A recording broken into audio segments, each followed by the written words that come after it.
Assalamualaikum warahmatullahi wabarakatuh. Selamat pagi Sobat Cegah Narkoba dimanapun Anda berada.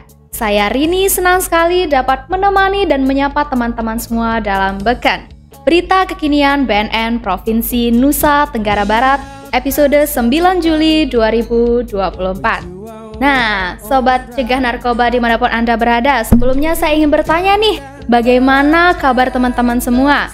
Semoga semuanya dalam keadaan sehat walafiat dan selalu semangat menjalani aktivitas. Walaupun sedang libur semester, jangan lupa untuk selalu produktif dan melakukan kegiatan-kegiatan yang positif. Pada hari ini, saya akan membawakan beberapa berita menarik dan yang pastinya penting, baik itu berasal dari BNN Republik Indonesia maupun BNN Provinsi Nusa Tenggara Barat. Agar tidak berlama-lama lagi, mungkin langsung saja kita kepada berita yang pertama nih teman-teman, yaitu maraknya peredaran narkotika di perkebunan PT PN 3 sambangi BNN mencari solusi.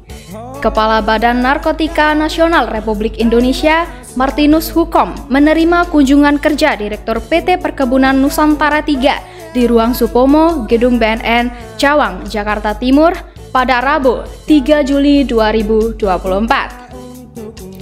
Audiensi yang dilakukan Direktur Manajemen Risiko PT PN 3 Muhammad Arifin Firdaus beserta jajarannya tersebut berkaitan dengan rencana kerjasama dalam pencegahan penyalahgunaan narkotika di lingkungan PT PN 3. Pasalnya, saat ini terdapat sejumlah karyawan yang tengah terpapar penyalahgunaan narkoba. Arifin mengatakan, jika hal ini tidak segera mendapatkan penanganan, dikhawatirkan akan berdampak pada produktivitas karyawan dan masyarakat di sekitarnya.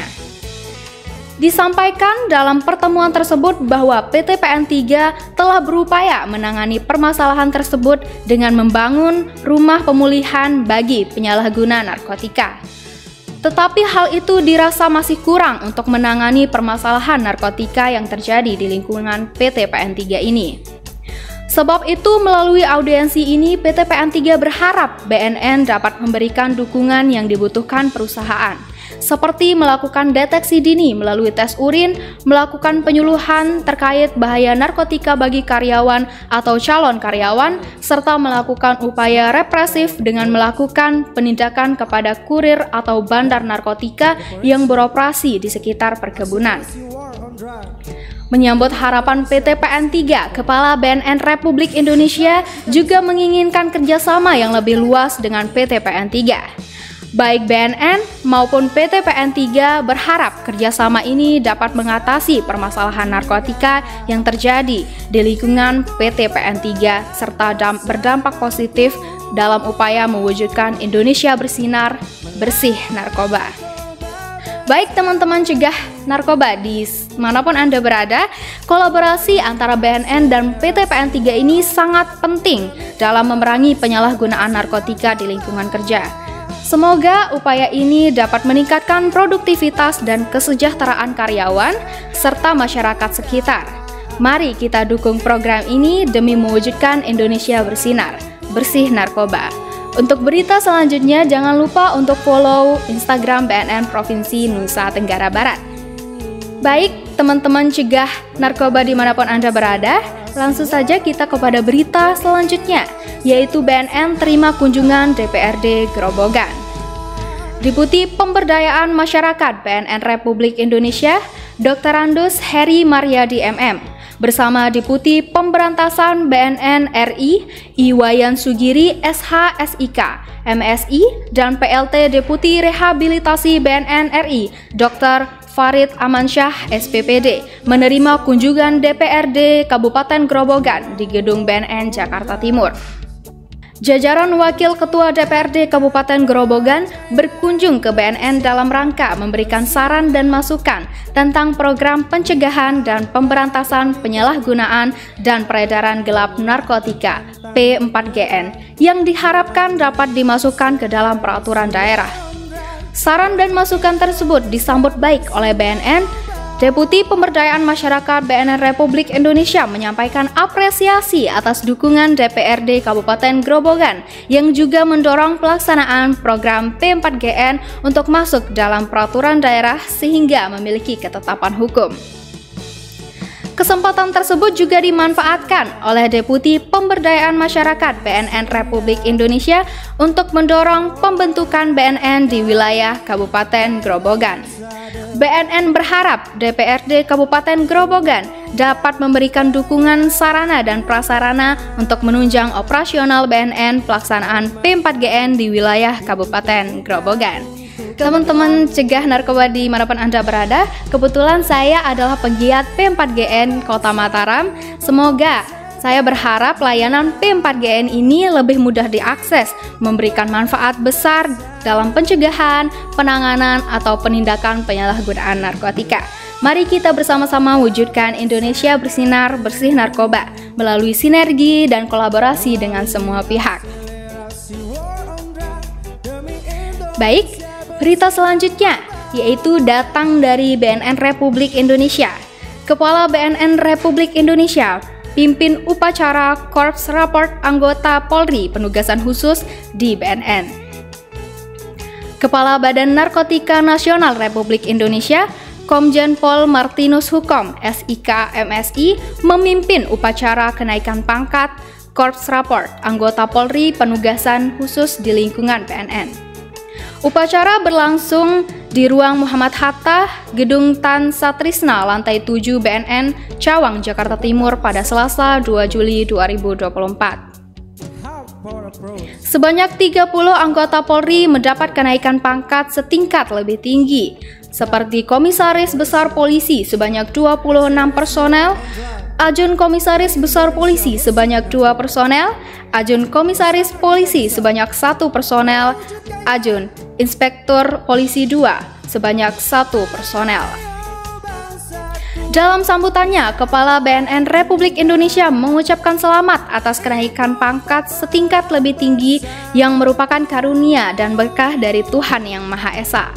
Selain itu, menurutnya kenaikan pangkat ini adalah hasil kerja keras dan buah karya yang telah diukir serta dikerjakan dengan sungguh-sungguh oleh masing-masing personel.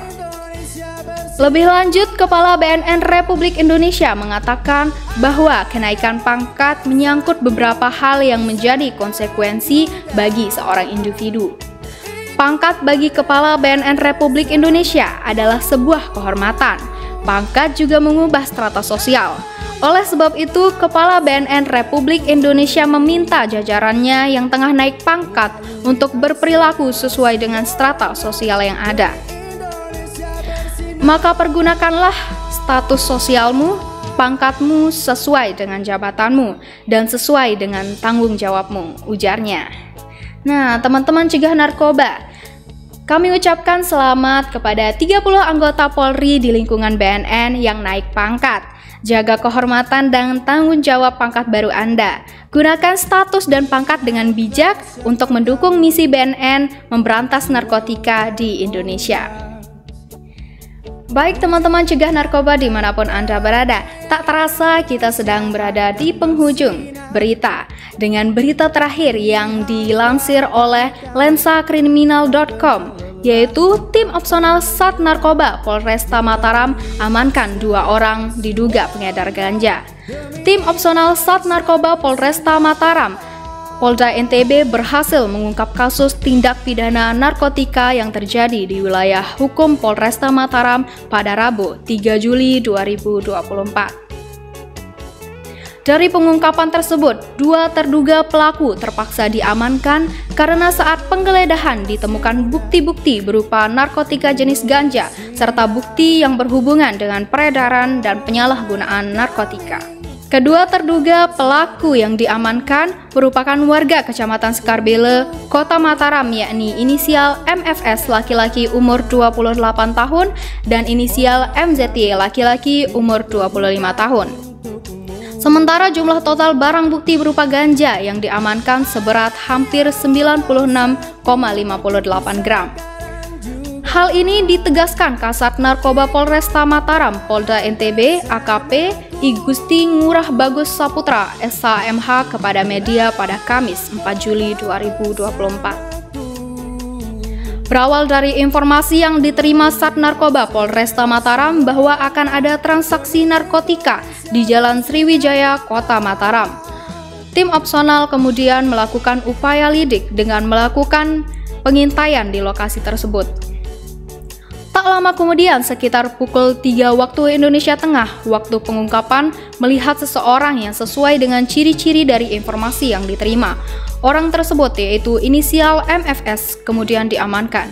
Hasil penggeledahan ditemukan barang bukti berupa narkotika jenis ganja yang terbungkus dalam kotak kardus berbentuk paket, jelasnya. Dari lokasi tersebut, tim kemudian melakukan penggeledahan di rumah terduga pelaku inisial MFS di wilayah Kekalik Barat, Kecamatan Skarbele, Kota Mataram. Dari hasil penggeledahan ditemukan beberapa barang bukti terkait dengan peredaran gelap narkoba serta barang bukti narkotika jenis barang ganja dalam sebuah kotak rokok.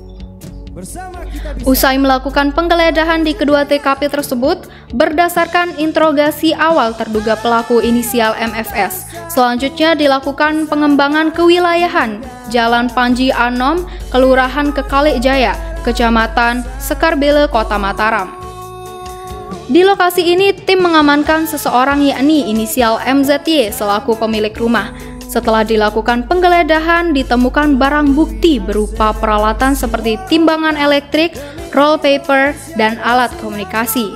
Diduga barang ini sebagai pendukung peredaran narkotika. Terduga pelaku inisial MZY dan barang bukti akhirnya diamankan. Kedua terduga pelaku dan barang bukti telah dibawa ke Sat Narkoba Polresta Mataram untuk diproses sesuai hukum yang berlaku. Terhadap kedua terduga dijerat pasal 111 ayat 2 Undang-Undang Nomor 35 Tahun 2009 tentang narkotika dengan ancaman hukuman minimal 6 tahun penjara. Nah, teman-teman cegah narkoba, kami mengajak seluruh pemuda di Nusa Tenggara Barat khususnya untuk berperan aktif dalam memerangi peredaran dan penyalahgunaan narkotika. Bersama-sama kita bisa menciptakan masa depan yang lebih cerah dan sehat. Jadilah agen perubahan, laporkan setiap aktivitas mencurigakan, dan katakan tidak pada narkoba. Masa depan ada di tangan kita semua. Ya, Sobat Cegah Narkoba, berita tadi sekaligus menutup perjumpaan kita pada episode Beken kali ini. Dan saya Rini pamit undur diri, sampai jumpa di episode Beken selanjutnya. Wassalamualaikum warahmatullahi wabarakatuh. Demi Indonesia bersinar.